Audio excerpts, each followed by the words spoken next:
Hi friends, kachori એક એવી વાનગી છે, ગમે તે મોસમ હોય, વરસાદ, ઠંડી કે ગરમી, ખાવાની મજા જ આવે. કે ગમે તે સમય હોય, સવાર, બપોર કે સાંજ, કચોરી માટે કોઈ ના પાડે.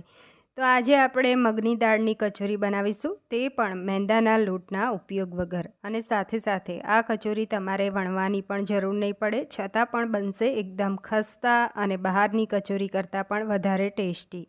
તો ચાલો શરૂ કરીએ. અને શરૂ કરતાં પહેલાં મારી ચેનલ ઉપર જો નવા આવ્યા હોય તો સબસ્ક્રાઈબ કરજો. અહીંયા અડધો કપ મગની મોગર દાળને 2 વખત પાણીથી વોશ કરી એક્સ્ટ્રા પાણી જવા દઈ અને પછી પાણી એડ કરી અડધો કલાક પલાળીને રાખી દેવાની છે. તો દાળ અહીંયા સરસ રીતે વોશ થઈ ગઈ છે. હવે એની અંદર પાણી નાખી અને અડધો કલાક પલાળવા માટે રહેવા દઈશું. ત્યાં સુધી આપણે આગળની પ્રોસિજર કરી લઈએ. એક કડાઈની અંદર અહીંયા 1 ટેબલસ્પૂન સૂકા ધાણા, 1 ટીસ્પૂન કાચી વરિયાળી, 1 ટીસ્પૂન આખું જીરું અને 1 નંગ સૂકું લાલ મરચું તોડીને હાથેથી તો ધીમા તાપે 2 થી 3 મિનિટ શેકી લઈશું. તો એકદમ સરસ સુગંધ આવવા લાગે અને બળી ના જાય ધ્યાન રાખવાનું છે.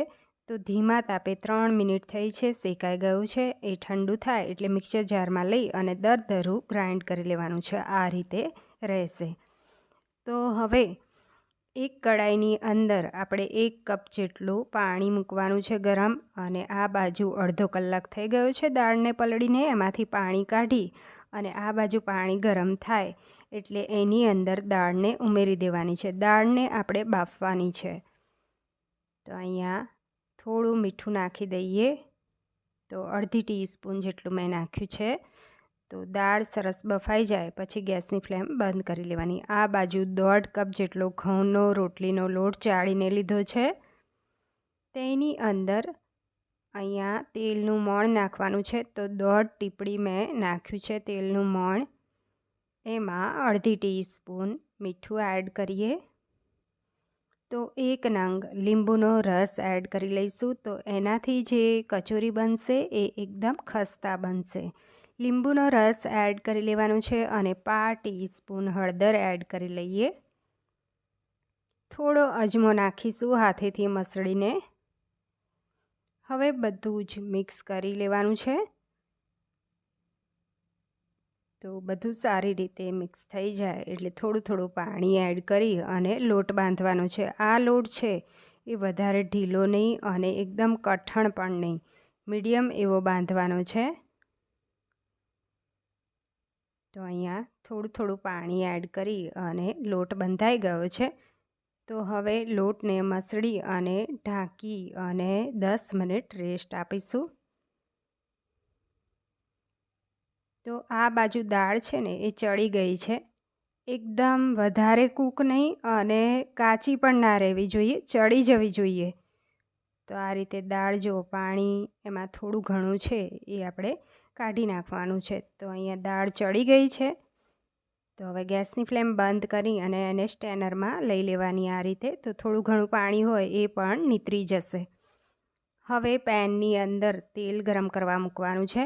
તો અહીંયા 2 ટીપડી જેટલું મેં તેલ લીધું છે. એમાં 1/2 ટીસ્પૂન હિંગ નાખીશું. તો 1/2 ટીસ્પૂન કરતાં ચપટી વધારે લીધી છે. તેની અંદર અડધો કપ જેટલો આપણે ચણાનો લોટ લઈશું. તો ચણાના લોટને ધીમા તાપે શેકી લેવાનો છે.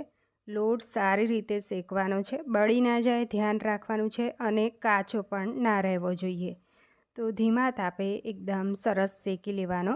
શેકાઈ જાય પછી એની અંદર આદુ મરચાંની પેસ્ટ એડ કરીશું. તો 1 ટેબલસ્પૂન લીધી છે. એને સાંતળ્યા પછી લાલ મરચું પાવડર 1 ટીસ્પૂન એડ કરીએ. હવે 1/2 ટીસ્પૂન હળદર એડ કરીશું. તેની અંદર અહીંયા સિંધવ નમક લીધું છે 1 ટીસ્પૂન. બધું જ મિક્સ કરી લઈએ. તો મિક્સ કરી અને દાળને એડ કરી લેવાની છે. નીતરી ગઈ છે, પાણી નીકળી ગયું છે. તો આ મિક્સ કરી અને પછી એની અંદર મીઠું એડ કરીએ. તો 1 ટીસ્પૂન જેટલું મેં એડ કર્યું છે. આપણે મિક્સર જારમાં ગ્રાઇન્ડ કરેલો મસાલો બધો જ એડ કરી લેવાનો.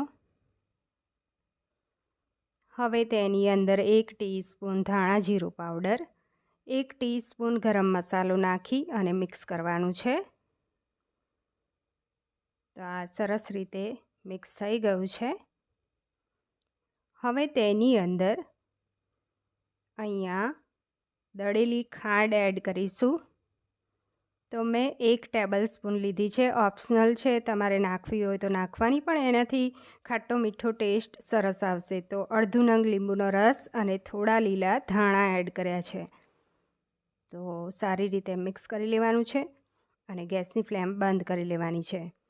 હવે અહીંયા લોટ છે એને કૂણવી લઈએ. થોડું તેલ નાખી અને કૂણવી લેવાનું છે. તો અહીંયા લોટ કૂણવાઈ ગયો છે. હવે એના લુઆ કરી લઈએ. તો લુઆ છે એ નાની મોટી તમે જેટલી ગમે એ રીતની લુઆ કરી શકો છો. એ રીતની તમારે કચોરી બનાવવાની રહેશે. તો અહીંયા ટોટલ 8 લુઆ કરી લીધા છે. અને આ બાજુ જે આપણે સ્ટફિંગ બનાવ્યું છે એ ઠંડુ થઈ ગયું છે. તો એ પણ 8 લુઆ એના કરી લેવાના છે આ રીતે.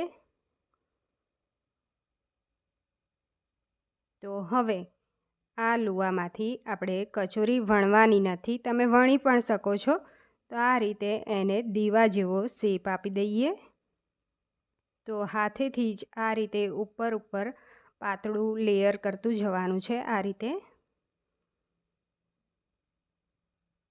તો પાતળું ઉપરનું પડ હોય પછી વચમાં વાટકી જેવો એનો ખાડો થશે, પછી એની અંદર ભરી લેવાની છે. આ રીતે પેક કરતું જવાનું છે. ઉપર લોટને લેતું જવાનું, ખેંચીને નહીં લેવાનો. હલકા હાથે તમે આ રીતે લેશો તો સરસ રીતે પેક થઈ જશે. તો સ્ટફિંગ છે ને એ બહાર ના નીકળવું જોઈએ.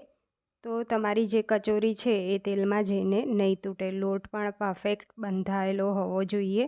તો આ રીતે કચોરી બધી જ વાળી દીધી છે. હવે એને કેવી તળવાની છે, કેવા તેલમાં તળવાની છે, તો તેલ સરસ પહેલાં ગરમ કરી લેવાનું. તેલ ગરમ થાય એટલે ગેસની ફ્લેમ મીડિયમ કરી લેવાની. મીડિયમ ટુ સ્લો ફ્લેમે તળવાની છે. હાઈ ફ્લેમ નહીં રાખવાની, નહીં તો કચોરી તૂટી જશે. અને એકદમ સ્લો ફ્લેમ હશે તો આ પણ કચોરી અંદર તેલ ભરાઈ જતું હોય છે ઘણાને. તો આ રીતે મીડિયમ ફ્લેમ ઉપર એકદમ ક્રિસ્પી થાય પછી એને ઉતારી લેવાની. તો એક સાઈડ સરસ તળાય પછી એને પલટાવવાની, વારંવાર નહીં પલટાવવાની. તો અહીંયા ક્રિસ્પી થઈ એટલે આપણે ઉતારી લીધી. જો છે ને ખસ્તા. હવે આપણે એને સર્વ કરી લઈએ. તો અહીંયા ખજૂર આંબલીની ચટણી, ડુંગળી અને સેવ સાથે મેં સર્વ કરી છે. સાથે ગ્રીન ચટણી પણ ખાઈ શકો છો. તો કચોરીને તોડી અને ઉપર ખજૂર આંબલીની ચટણી, ડુંગળી અને સેવ સાથે ખાજો, ખૂબ સરસ લાગશે.